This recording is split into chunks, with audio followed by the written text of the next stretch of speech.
एक वैष्णव नवनीत प्रिया जी गोपाल जी की सेवा करता था, लेकिन उसके घर में इतनी दैन्यता थी कि एक बार का भोजन ही 3 बार में पाया जाता था, दोबारा बनाने की सामग्री नहीं इकट्ठी हो पाती थी।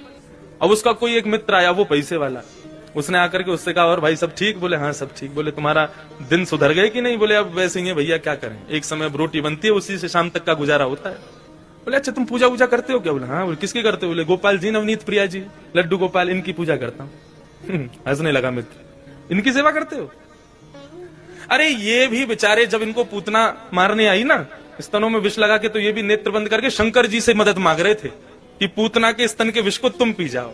अरे जो अपनी रक्षा स्वयं नहीं कर पाते, तुम्हारी रक्षा क्या करेंगे? इनसे बड़े शंकर जी हैं, शंकर जी को ले आओ, तुम उनकी सेवा शुरू कर दो।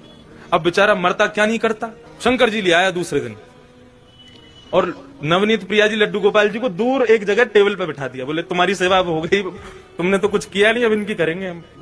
अब शंकर जी की पूजा उसने शुरू कर दी।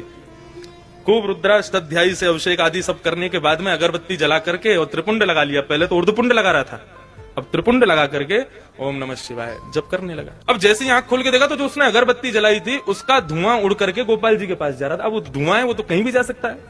अब जैसे ही गोपाल जी के चारों तरफ उसने धुआं देखा तो ठाकुर जी के पास जाके क्या बोल, इतने वर्षों से सेवा कर रहा था, तब तो मेरी नहीं सुनी, आज दूसरे किसी को ले आया तो चिढ़ के मारे उसकी अगरबत्ती भी खुद ही सूंघ रहे हो। और ठाकुर जी को बोला तुमको यहाँ बैठने नहीं दूंगा, अलमारी में बंद करूंगा। जैसे ही ठाकुर जी को इस भाव से उठाया, ठाकुर जी प्रकट हो गए वहां पर, चरणों में गिर पड़ा। बोले महाराज आपने आज तक मुझे दर्शन नहीं दिए, शंकर जी के आती दर्शन कैसे हो गए? बोले देख ये भेद बुद्धि मत रख, मुझ में शंकर जी में कोई भेद नहीं है, और शंकर जी आए इसलिए दर्शन दिए ऐसा भी नहीं है।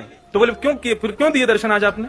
बोले कल तक तुझे ये नहीं लगता था कि मेरी नांग सूंघती भी है, कल तक तुझे ये नहीं लगता था कि मुझे भी जलन हो सकती है, लेकिन आज तेरे भीतर ये भाव आया कि मैं चैतन्य हूं, ये अगरबत्ती मैं भी सूंघ रहा हूं, मुझ में भी एक जलनशीलता आई है, मतलब मैं साधारण मूर्ति नहीं, मैं चैतन्य हूं। जब तेरे हृदय में ये भाव आया तो मैं पीछे क्यों हटूं, मैं भी प्रकट हो गया, मैं भी क्यों मूर्ति तक रहूं?